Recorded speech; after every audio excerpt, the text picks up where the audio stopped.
थे। अब हम जिस मुद्दे की तरफ बढ़ना चाह रहे हैं, I think it's talk of the town, it's talk of the century, everybody is talking about it, quite a lot of people might not even know about it.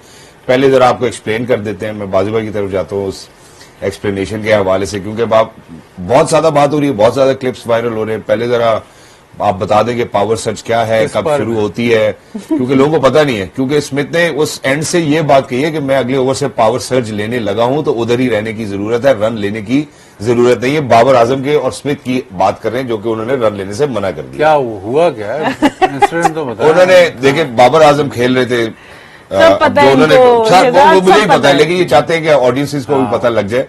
तो बाबर आजम जो है वो ऑब्वियसली थोड़ा सा स्लो खेल रहे थे अपने दोस्त रिजवान की तरह, और थोड़ा सा मुझे लगा कि स्मिथ ने शायद ये टैक्टिकली उनको मना किया था। ऐसा नहीं था कि वो ये कहना चाहते थे कि तुम स्लो खेल रहे हो तो मैं अगले ओवर में आऊंगा। उन्होंने उनको जो इशारा किया, जो मेरी समझ में है, कि मैं अगले ओवर से पावर सर्ज लेना चाहता हूं, तो इसलिए हम ये सिंगल नहीं लेते हैं। उसके बाद वो आते हैं, वहां से दे धनाधन छक्के लगाते हैं, और उसके बाद जब अगला ओवर आता है, 2 ओवर्स का पावर सर्ज होता है, तो 12 पहली डिलीवरी के ऊपर जो बाबर आजम है वो बोल्ड हो जाते हैं, और उसके बाद वो बहुत नहायत गुस्से में भी नजर आते हैं। लेकिन सिमिलर गेंदों के ऊपर वो डबल द रन्स बनाते हैं और Babar Azam half the runs बनाते हैं।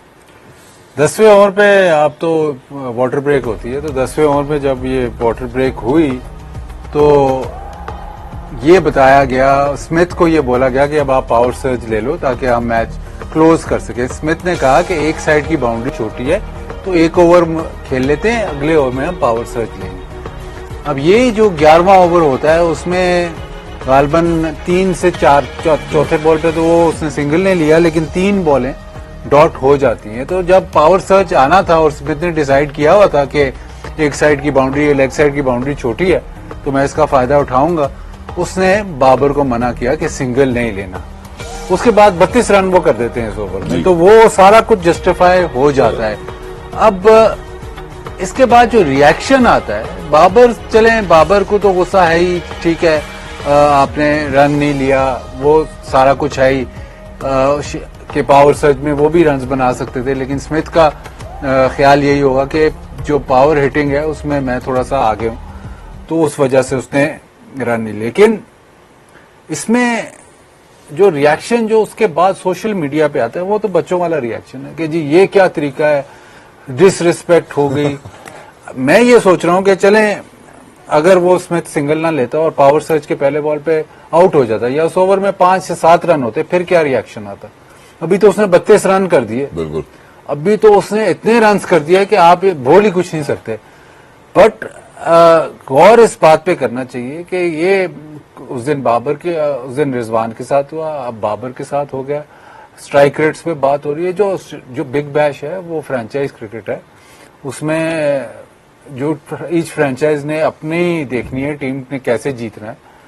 अगर वो ये देख रहे हैं कि ये टैक्टिक इस वक्त टैक्टिकली ये अवेयरनेस ये है कि पावर सर्ज में इन 2 बैटर्स में जो स्मिथ और बाबर खेल रहे हैं, पावर सर्ज में ये है कि वो पावर प्ले के रूल्स आ जाते हैं कि 2 फील्डर ही बाउंड्री से बाहर होते हैं।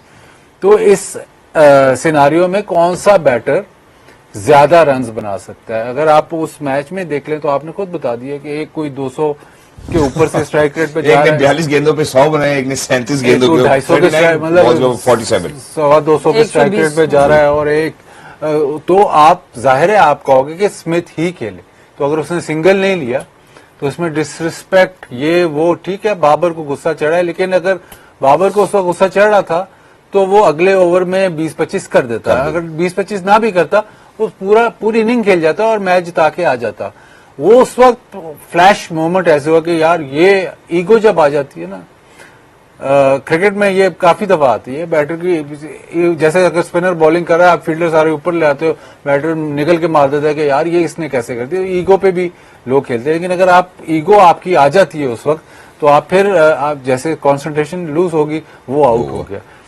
लेकिन मैं ये कह रहा हूं कि बाबर रिजवान की रिएक्शन या वो हमें पता नहीं है, उन्होंने थोड़ा गुस्सा किया जो भी किया, बाकी हमें नहीं पता कि आगे क्या हुआ है।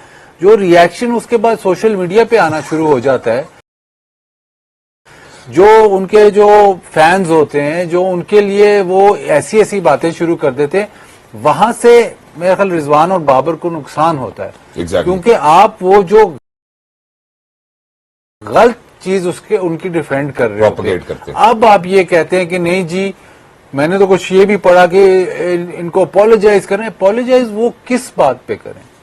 उसने अगले ने 32 कर दिया अगले ओवर में। पावर सर्च का जो उन्होंने जो वाटर पे प्लान बना उसके सामने ही बना होगा ना, बाबर के सामने। जो उसने आके बात की कि जी अब आप पावर सर्च ले लें, उसने स्मिथ ने उनको कहा कि नहीं अभी पावर सर्च अगले ओवर में एक तरफ बाउंड्री जो समझ में भी आती है बात, तो मैं उसको यूटिलाइज करूंगा। तो इसमें किसी की मतलब बेइज्जती या किसी की वो तो मतलब इसमें तो कोई वो है ही नहीं। अगर आप उसको इस तरह नहीं देख रहे कि बाबर शुरू में बहुत ही अच्छा खेल रहा था, स्मिथ भी अच्छा खेल रहा, बाबर भी बहुत अच्छा खेल रहा था, लेकिन जैसे ही गेम प्रोग्रेस करने लगी तो वो जो स्ट्राइक रेट का जो इश्यू है ना, वो बॉल्स ज्यादा होती रही, रन्स फिर वो बॉल्स कैचअप करती रही इसके रन्स को, तो वहां पे इश्यू जरूर है। लेकिन ऑस्ट्रेलिया या बिग बैश या लीग क्रिकेट, फ्रेंचाइज क्रिकेट में वो आपको लीवे नहीं देंगे। उन्होंने टैक्टिक बनाई हुई है, ठीक है जी, इस वक्त हमने मैच जीतना है, हमने मैच कैसे जीतना है, वो स्मिथ जिता सकता है या फलाना जिता सकता है या बाबर जिता सकता है, वो उनको गर्ज है। उनको ये गर्ज नहीं है कि ये पाकिस्तान का कैप्टन है, ये ऑस्ट्रेलिया का लेजेंड है, ये फलाना है या नहीं है। मैच उस वक्त मैच कौन जिता सकता है, हमें एडवांटेज कहाँ होगी, उसका डिसीजन होता है। Beautifully explain and I will side with you. और मेरे ख्याल है जितने भी लोग जो प्रोपागेट कर रहे हैं उनको मैं स्मिथ की स्टेटमेंट पढ़ के सुना देता हूँ। At the 10th over mark, Babar asked me take the power surge, I told him to give me one more, I would take it on the short boundary and go for 30 runs. No, and not sure he was happy with me turning down that single. उनकी statement भी आ चुकी है। अब जो बात है, जो आज ये मैच जीतने की आपने बात की, जब करोड़ों रुपए या लाखों डॉलर किसी खिलाड़ी को दिए जाते हैं, वो भी किसी सेठ की तरफ से जो कि एक टीम का मालिक है और वो उसको जिताना चाहता है, उसमें फिर कोई किसी का कप्तान नहीं है, आप उस टीम के मेंबर हैं और जिस तरह से वो चाहते हैं उस तरह से आपको खेलना पड़ेगा। दिस गेम इटसेल्फ अगर हम बात करें, दूसरी तरफ भी जो सिडनी थंडर्स है उन्होंने 179 रन बनाए, 189, डेविड वार्नर ने 110 रन किए हैं और certainly it was a challenge for them. और फिर स्मिथ ने रिस्पॉन्सिबिलिटी, स्मिथ लेकिन कोई बहुत ही आला स्ट्राइक रेट वाले बल्लेबाज नहीं है, बेशक हम ऑस्ट्रेलिया की ग्रेट की बात कर रहे हैं। तो यहां पे जो इन्होंने 12.1 के ऊपर बाबर बोल्ड होकर चले जाते हैं, वो एडवांटेज नहीं ले पाते। बाबर और रिजवान के हवाले से जो पाकिस्तान के अंदर डिलेमा रहा है वो यही रहा है कि इनको टीम से इसलिए हटाया गया कि स्ट्राइक रेट्स इनके ठीक नहीं है, ये अपने लिए खेलते हैं, ये उस वक्त पे सिंगल ले लेते हैं जब कोई डिफिकल्ट बॉलर आ जाता है। कुछ ऐसी चीजें मुझे लगता है कि इन गेम्स में अया हो रही हैं। देखिए, मैं पहले भी ये बात की थी कि ऑस्ट्रेलिया ये वो माइंडसेट है, इतना रूथलेस माइंडसेट है इनका विनिंग का कि ये हर मैच में अपने आप को इम्प्रूव करने चले जाते हैं। बाबर नो डाउट बहुत अच्छा खेले और ये वो मैच है 190 ये लोग चेस कर रहे थे और 109 कर चुके थे 10 ओवर में। तो 17.2 ओवर में उन्होंने चेस कर लिया। अगले 10 ओवर में उनके पास 80 रन के करीब रह गया था। लेकिन ऑस्ट्रेलियन माइंडसेट ये नहीं है कि आपने 20 ओवर में ही चेस करना है, 19वें ओवर के 4 बॉलों पे चेस करना है। उनका ये है कि हम जल्दी से जल्द चेस करेंगे। तो बाबर बहुत अच्छे रिजल्ट में फॉर्म में नजर आए, बट बाय द टाइम आगे बढ़ा मैच तो उनके वो वाली एक्सेलरेशन नहीं नजर आई जो स्मिथ की नजर आई। पावर सर्ज बता भी दें जिन लोगों को शायद नहीं पता, बिग बैश के अंदर 4 ओवर का इनिशियल पावर प्ले जो 6 ओवर्स का होता है वो 6 ओवर्स का नहीं होता, 4 ओवर्स का होता है और बाकी 2 ओवर्स आप 11 ओवर के बाद किसी भी टाइम पे ले सकते हैं। तो वो उन्होंने ऑब्वियसली शॉर्टर बाउंड्री के ऊपर उसको किया। अब जो हम सिंगल मना करने पे बहुत अफसोस कर रहे हैं ना, अब ऐसा पॉसिबल था ना कि अगर बाबर फॉर एग्जाम्पल सिंगल कर लेते, अगले ओवर में आते, तो जब पावर सर्च ले लिया तो वो शायद सिंगल करके वापस स्ट्राइक पे ला सकते थे ना स्मिथ को, ये भी एक टैक्टिक हो सकता था। सो जब ये टैक्टिक ठीक है तो सिंगल मना करना भी टैक्टिक बिल्कुल ठीक है। और मैं ये आपको मतलब पहले भी रूथलेस अप्रोच इनकी बता चुकी हूँ।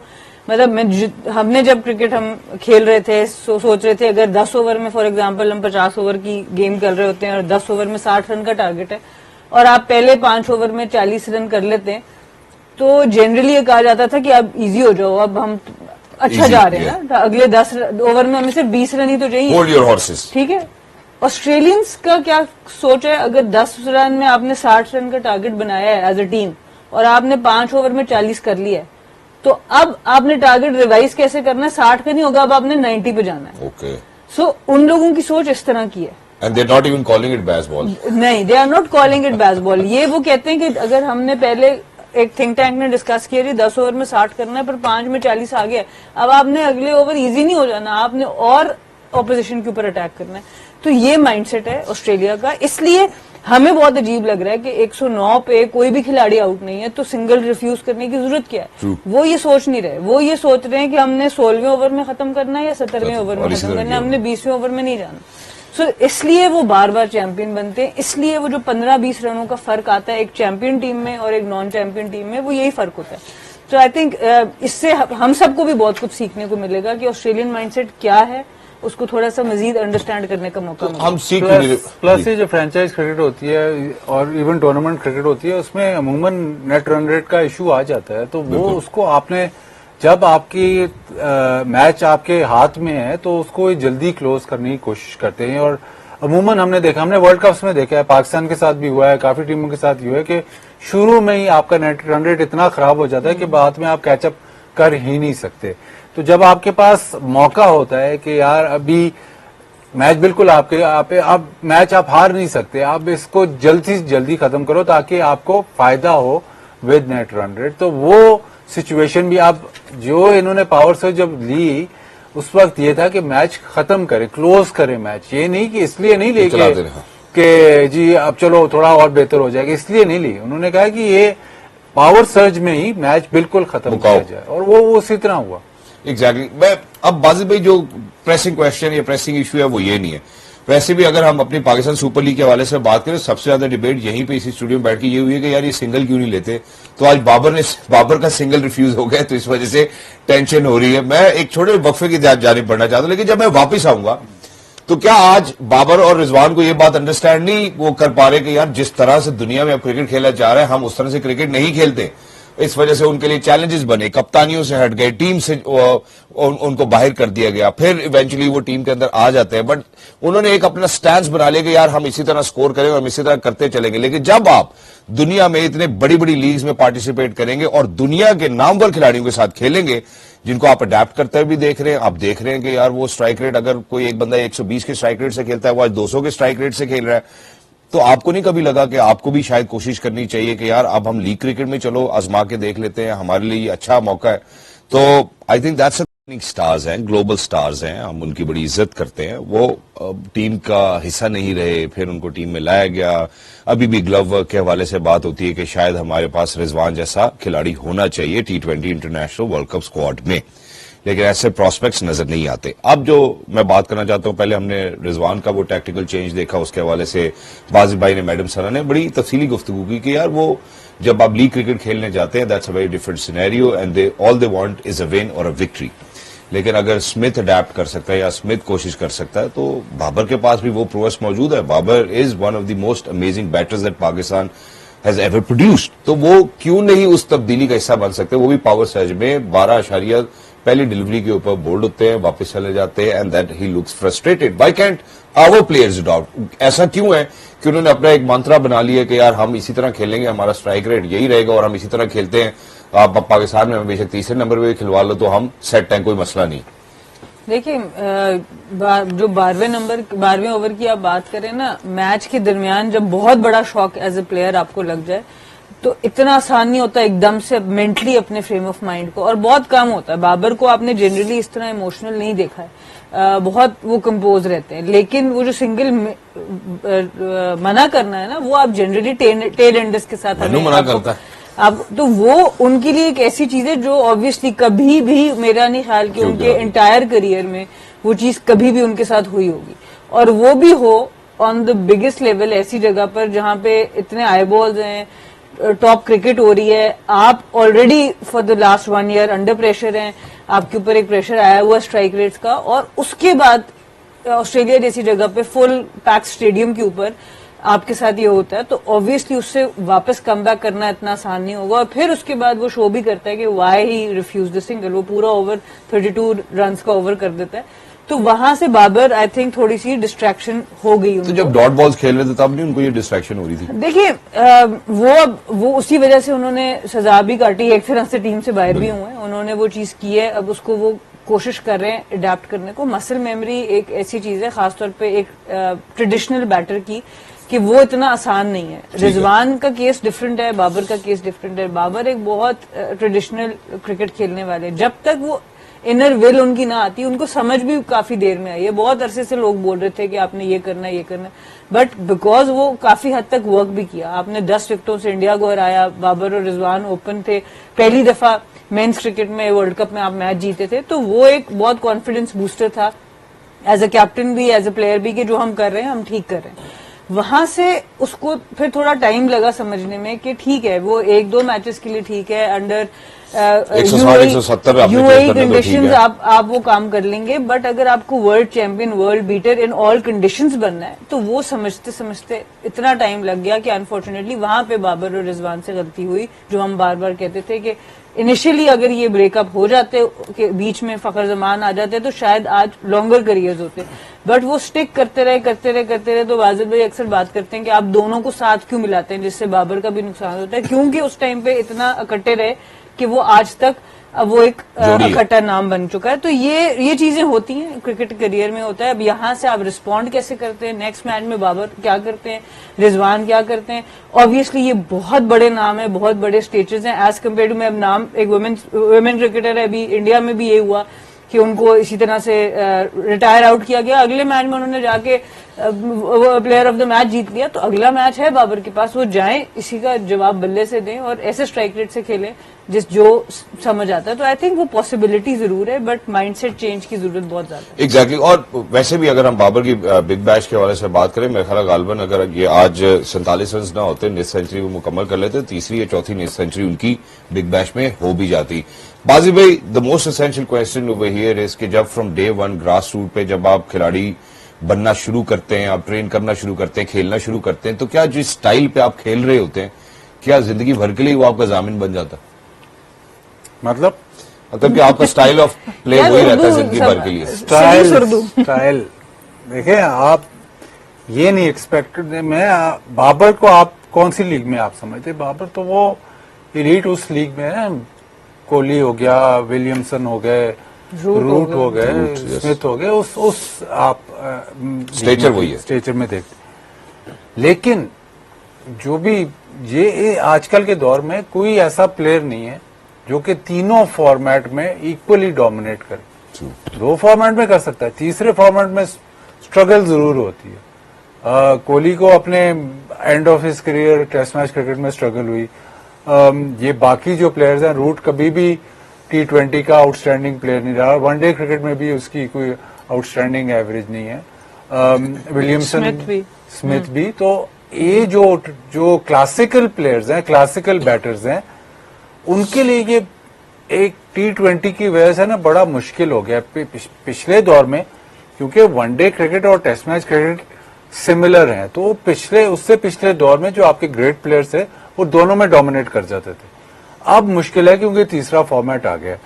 अब बाबर उस स्टेज पे आ गया कि बाबर को कोई अगर मशवरा दूं या मैं उसको समझाऊं या बैठ के समझाऊं कि यार आप वनडे क्रिकेट के बहुत अच्छे प्लेयर हो, आप एक फॉर्मेट चूज कर लो। T20 में T20 की वजह से ही आपके बाकी फॉर्मेट्स भी अफेक्ट हो रहे हैं, क्योंकि स्ट्राइक रेट पे आप की बात हो रही है।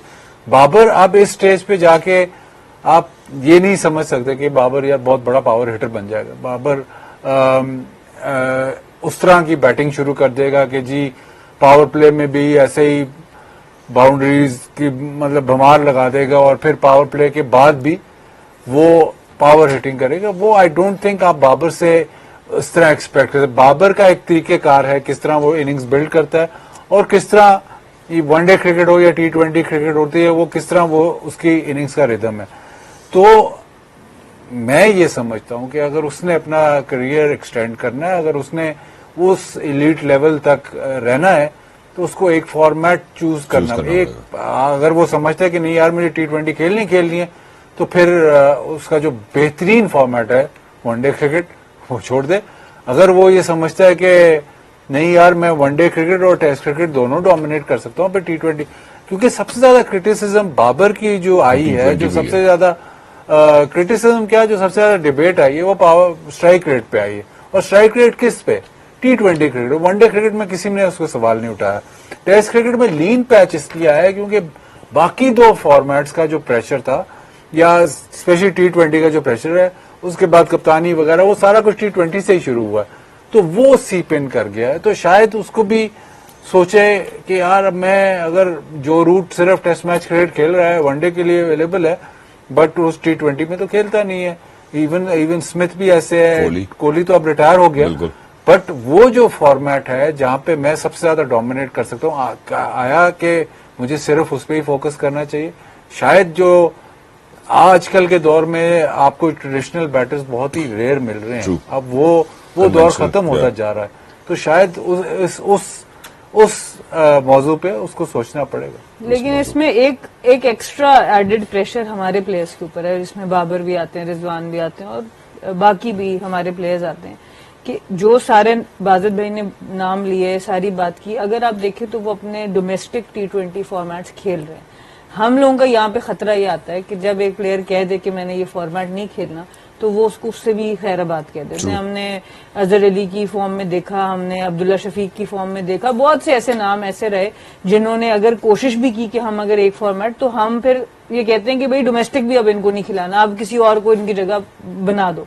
तो आई थिंक इस तरफ भी बोर्ड को भी और जो स्टेक होल्डर्स है उनको भी दिमाग में रहना है कि ये सिक्योरिटी आप इन प्लेयर्स को दें कि ठीक है, हम आपको पाकिस्तान लेवल पे चाहते हैं कि आप बेस्ट परफॉर्म करें, आप 2 फॉर्मेट सेलेक्ट करें, पर डोमेस्टिक लेवल पर हमें आपके एक्सपीरियंस की जरूरत है या बाकी, तो थोड़ी वो सिक्योरिटी जरूर एज ए प्लेयर चाहिए होती है। आई थिंक बाकी मुल्कों में ये जो कम्युनिकेशन है, ये जो क्लैरिटी है, वो ज्यादा बेहतर है बनिस्बत हमारे, कि हमारे यहाँ पे डर लगा रहता है कि अगर मैंने ये हरकत की तो अब मेरे साथ फिर ये भी हो सकता है। एग्जैक्टली, और ये डिबेट मजीद लंबी भी हो सकती है, क्योंकि जब हमने यहाँ पे कैंप्स लगते देखे, उसमें इनसे हिटिंग भी करवाई जा रही थी और मुख्तलिफ ऐसी एक्सरसाइज करवाई जा रही थी जो कि शायद जो अभी इन्होंने ट्रेडिशनल या कन्वेंशनल बैटर्स के हवाले से बात की, वो मुश्किल होती है या शायद उनके लिए वो नामुमकिन भी होता है एट सर्टेन स्टेज। लेकिन चूंकि हमारे पास वक्त जो है वो बड़ा ही अलील था या कलील था, मेरा ख्याल कलील सही जुमला होगा या लफ्ज होगा, तो इस वजह से हमें आपसे अभी आज इजाजत लेनी पड़ेगी। लेकिन बाजिद भाई और मैडम सनत से इजाजत लेने के बाद मैं आपको ये जरूर बता सकता हूँ कि कल रात को 10 बजे आपसे फिर मुलाकात होगी इंशाल्लाह। बाजिद भाई, thank you so much for joining us, thank you so much madam Sana, and for everyone.